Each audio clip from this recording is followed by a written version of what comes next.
और मैं पुनः इसको दोहराती हूँ कि निम्नलिखित उपाय इस बात का ब्यौरा देंगे कि प्रधानमंत्री मोदी जी ने के नेतृत्व में हमारी सरकार ने नागरिकों द्वारा व्यक्त आवश्यकताओं को समझने और उसे संबोधित करने के लिए किस प्रकार के कदम उठाए गए। मेरे कर प्रस्ताव इसी मनोभाव से प्रेरित हैं।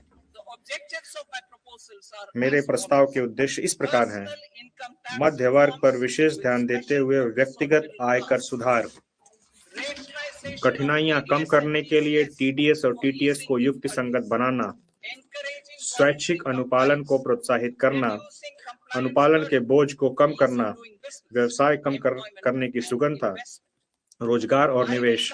मैं वैयक्तिक आयकर के संबंध में अपना प्रस्ताव अंत में प्रस्तुत करूंगी। कठिनाइयां कम करने के लिए टीडीएस और टीडीएस को तर्कसंगत बनाना। मैं टीडीएस की दरों और सीमाओं की संख्याओं को उसे युक्तिसंगत बनाने का प्रस्ताव करती हूँ।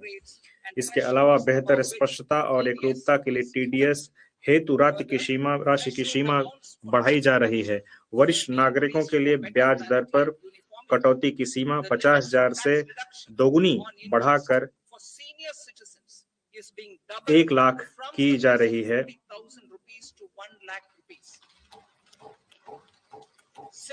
इसी प्रकार किराए पर टीडीएस के लिए वार्षिक सीमा जो कि 2.40 लाख से बढ़ाकर 6 लाख कर दी गई है। इससे टीडीएस देयता वाले लेन देनों की संख्या में भारी कमी आएगी और भुगतान पाने वाले छोटे करदाता लाभान्वित होंगे। भारतीय रिजर्व बैंक की उदारीकृत धन संप्रेषण स्कीम के अंतर्गत धन संप्रेषणों पर टीसीएस की सीमा को 7 लाख से बढ़ाकर 10 लाख कर दिया गया है। मैं शिक्षा प्रयोजनों के लिए उन धन संप्रेषणों पर टीसीएस को हटाने का प्रस्ताव भी करती हूं जहां ऐसे धन संप्रेषण निर्दिष्ट वित्तीय संस्था से लिए गए ऋण से हों। माल बिक्री से जुड़े हुए किसी भी लेन देन पर टीडीएस और टीसीएस दोनों लागू किए जा रहे हैं। अनुपालन से जुड़ी हुई कठिनाइयों से बचने के लिए मैं टीसीएस को हटाने का प्रस्ताव करती हूं। मैं यह भी प्रस्ताव करती हूं कि अब उच्च टीडीएस कटौती के प्रावधान केवल गैर पैन मामलों पर ही लागू होंगे। जुलाई 24 में विवरणी दाखिल करने की नियत तारीख तक टीडीएस के भुगतान में विलंब और गैर आपराधिक कर दिया गया था। मैं टीसीएस प्रावधानों के लिए भी इसी छूट का प्रावधान करने का प्रस्ताव करती हूं। माननीय प्रधानमंत्री मोदी जी के नेतृत्व में हमारी सरकार सबका साथ, सबका विकास, सबका विश्वास और सबका प्रयास के मंत्र में आस्था रखती है। इसी के अनुरूप हम उन करदाताओं द्वारा स्वैच्छिक अनुपालन किए वर्ष 2022 में विवरणी को अद्यतन करने की सुविधा लेकर आए जिन्होंने सही आय की सूचना देने में चूक की हो। करदाताओं पर हमारा विश्वास सही साबित हुआ। लगभग 90 लाख करदाताओं ने अतिरिक्त कर का भुगतान करते हुए स्वैच्छिक रूप से अपनी आय संबंधित ब्यौरों को अद्यतन किया। इस विश्वास को आगे बढ़ाते हुए मैं अब किसी भी कर निर्धारण वर्ष के लिए अद्यतन विवरणी दाखिल करने की समय सीमा को मौजूदा 2 वर्ष से बढ़ाकर 4 वर्ष करने का प्रस्ताव करती हूं। मैं छोटे धर्मार्थ न्यास संस्थानों की पंजीकरण की अवधि को बढ़ाकर 5 वर्ष से 10 वर्ष करके ऐसी संस्थाओं के अनुपालन संबंधी बोझ को कम करने का प्रस्ताव करती हूं। यह भी प्रस्ताव किया जाता है कि धर्मार्थ संस्थाओं द्वारा अपूर्ण आवेदनों को दाखिल किए जाने जैसी छोटी चूक के अत्यधिक गंभीर परिणाम न हो। वर्तमान में करदाता कतिपय शर्तों को पूरा करके ही अपने स्वामित्व वाली संपत्तियों के लिए 0 वार्षिक मूल्य का दावा कर सकते हैं।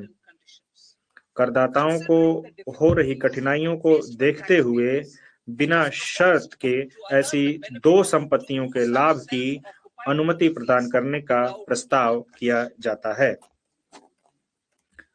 मैं अंतरण मूल्य की प्रक्रिया को कारगर बनाने और वार्षिक जांच का एक विकल्प मुहैया कराने हेतु 3 वर्षों की ब्लॉक अवधि के लिए अंतर्राष्ट्रीय लेन देन के मामलों में आर्म्स लेंथ मूल्य निर्धारण करने हेतु एक योजना शुरू करने का प्रस्ताव करती हूँ। यह योजना सर्वोत्तम वैश्विक पद्धतियों के अनुरूप होगी। अंतर्राष्ट्रीय कराधान में विवादों को कम करने और निश्चितता को बनाए रखने की दृष्टि से सेफ हार्बर नियमों के दायरे को विस्तार किया जा रहा है। वर्तमान में अनेक वरिष्ठ और अति वरिष्ठ नागरिकों के पास बहुत पुराने एनएसएस खाते हैं। चूंकि ऐसे खातों पर अब कोई ब्याज दर नहीं है, अतः मैं 29 अगस्त 2024 को या उसके पश्चात व्यक्तियों द्वारा राष्ट्रीय बचत स्कीम को किए गए आहरण पर छूट प्रदान करने का प्रस्ताव करती हूँ।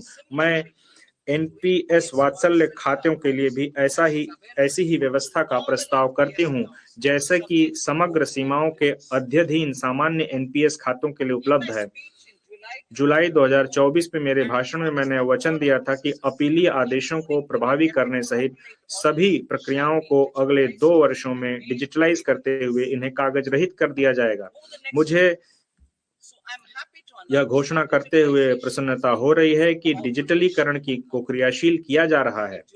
जुलाई 2024 में हम अपील में लंबित आयकर विवादों के समाधान के लिए विवाद से विश्वास स्कीम लेकर आए थे। इस स्कीम को बहुत अच्छी प्रतिक्रिया मिली और लगभग 33,000 करदाताओं ने अपने विवादों के समाधान के लिए इस स्कीम का लाभ उठाने का प्रस्ताव किया है। निवेश और रोजगार बढ़ाने के लिए मेरे पास कुछ प्रस्ताव हैं। उन अनिवासियों के लिए प्रकल्पित कराधान व्यवस्था का प्रस्ताव किया जाता है जो ऐसे निवासी कंपनियों को सेवाएं प्रदान करते हैं जो इलेक्ट्रॉनिक विनिर्माण सुविधा स्थापित या संचालित करती हैं। इसके अलावा मैं उन अनिवासियों की कर निश्चितता के लिए एक सेफ हार्बर शुरू करने का प्रस्ताव करती हूं जो निर्दिष्ट इलेक्ट्रॉनिकी विनिर्माण इकाइयों को आपूर्ति के लिए घटकों का भंडारण करते हैं। वर्तमान में टन भार कर स्कीम केवल समुद्र में जाने वाले जहाजों के लिए उपलब्ध है। देश में अंतर्देशीय जल परिवहन को बढ़ावा देने के लिए मौजूदा टन भार कर स्कीम के लाभों को भारतीय जलयान अधिनियम 2021 के अंतर्गत पंजीकृत अंतर्देशीय जलयानों के लिए भी विस्तारित करने का प्रस्ताव किया जाता है। हम भारतीय स्टार्टअप को सहायता जारी रख रहे हैं। मैं 5 वर्षों तक निगमन की अवधि का विस्तार करने का प्रस्ताव करती हूं ताकि स्टार्टअप को उपलब्ध लाभों को 1/4/2030 से पहले निगमित होने वाले स्टार्टअप को प्रदान किया जा सके। आईएफएससी में अतिरिक्त कार्यकलापों को आकर्षित और प्रोत्साहित करने के लिए मैं अन्य बातों के साथ साथ आईएफएससी में स्थापित जलयान लीजिंग इकाइयों, बीमा कार्यालयों, वैश्विक कंपनियों के ट्रेजरी केंद्रों के लिए विशिष्ट लाभों का प्रस्ताव कर रही हूं। इसके अलावा आईएफएससी में प्रारंभ करने की निर्णायक तारीख को भी लाभ का दावा करने के लिए 5 वर्षों तक बढ़ाकर 31/3/2030 तक कर दिया गया है। श्रेणी 1 और श्रेणी 2 एआईएफ अवसंरचना और ऐसे ही अन्य क्षेत्रों में निवेश कर रही है। मैं इन निकायों को प्रतिभूतियों से होने वाले लाभों पर कराधान की निश्चितता प्रदान करने का प्रस्ताव करती हूँ। सॉवरेन धन निधियों और पेंशन निधियों द्वारा अवसंरचना के क्षेत्र में वित्त पोषण को बढ़ावा देने के लिए मैं निवेश की तारीख को 5 वर्ष से बढ़ाकर 31 मार्च 2030 तक बढ़ाने का प्रस्ताव करती हूँ।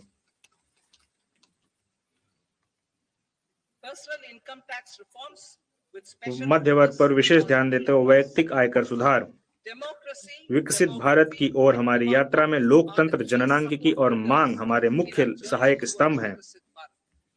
मध्य वर्ग भारत के विकास के लिए शक्ति प्रदान करता है।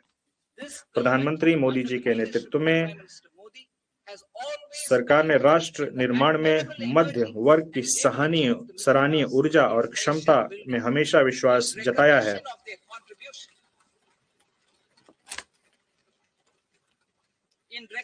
उनके योगदान को देखते हुए हमने उनके कर के बोझ को समय समय पर कम किया है।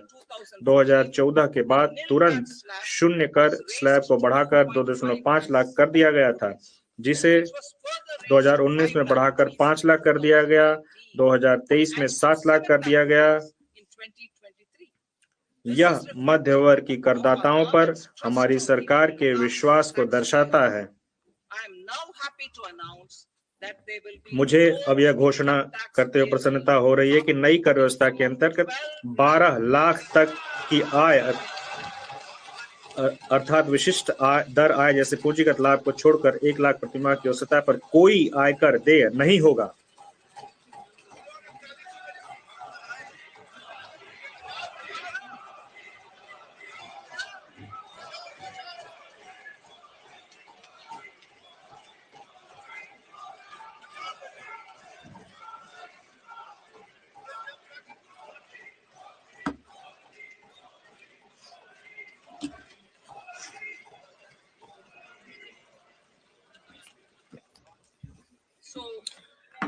अतः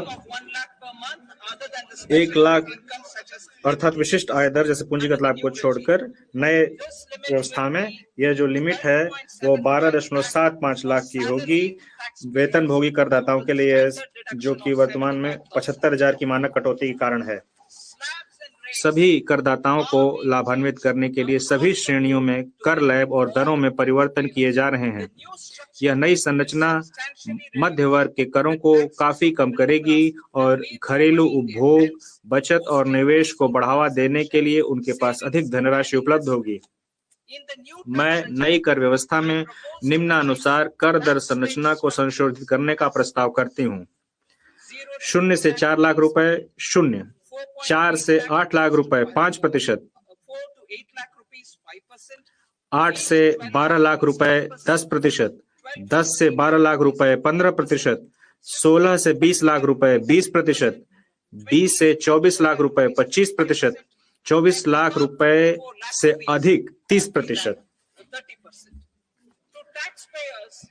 12 लाख तक की आय वाले करदाताओं के लिए विशिष्ट आय दर को छोड़कर जैसे कैपिटल गेन स्लैब, मैं फिर से पढ़ती हूँ, 12 लाख तक की आय वाले करदाताओं के लिए विशिष्ट आय दर को छोड़कर जैसे कैपिटल गेन, जो स्लैब दर में कटौती के कारण होने वाले लाभ के अलावा कर में छूट इस ढंग से प्रदान की जा रही है कि उनके द्वारा कर का कोई भुगतान नहीं किया जाएगा।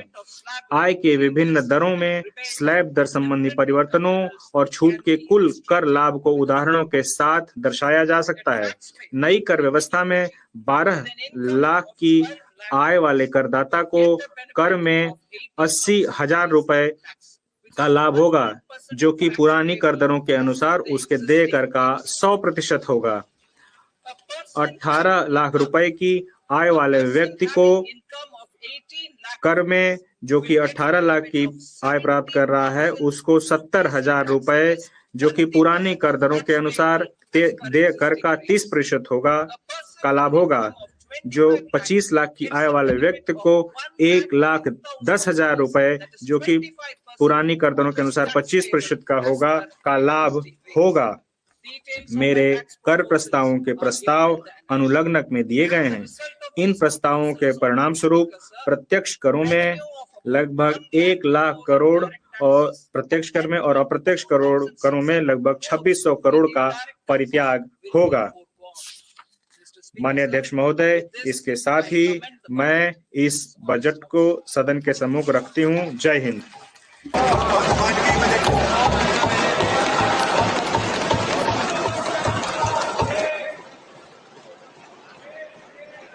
बहुत बड़े ऐलान हुए इस बजट में। 12 लाख तक कोई टैक्स नहीं। सीनियर सिटीजन्स के लिए जो छूट है वो 50,000 से 1 लाख कर दी गई है। सीधे सबसे पहले टैक्सेशन की बात करते हैं। TDS on rent annual limit 2.5 lakh, करीब 2,40,000 से 6 लाख कर दी गई है। 7 टैरिफ हटाने का फैसला किया है, सिर्फ 8 टैरिफ रह जाएंगे। ये एक पिटारा खुला है। स्टार्टिंग में अगर कहा जाए तो अतिशयोक्ति नहीं होगी। 12 लाख तक टैक्स नहीं है, ये इस वक्त की बड़ी खबर। 4 लाख तक, बल्कि यहां पर देखिए आप आपके सामने जो नंबर्स आ रहे हैं, 8 से 12 लाख रुपए 10% टैक्स, 10 से 12 लाख रुपए 15% टैक्स। ये बड़ा इंटरेस्टिंग है। 12 लाख तक कोई टैक्स नहीं है। और एक बड़ी खबर आपको इसके साथ और पता होनी चाहिए कि सीनियर सिटीजन जो है उनके लिए 50,000 से 1 लाख तक की अब जो छूट की लिमिट है वो बढ़ा दी गई है। ये इस वक्त की बड़ी खबर। 0 से 4 लाख रुपीस कोई टैक्स नहीं, 4 से 8 लाख रुपए 5% टैक्स। जैन जी स्वागत है आपका, चार्टर्ड अकाउंटेंट। आइए सर, पहले बोर्ड पे आ जाइए, आप सीधे आइए, माइक लगाइए सर को। आइए, हमारे जितने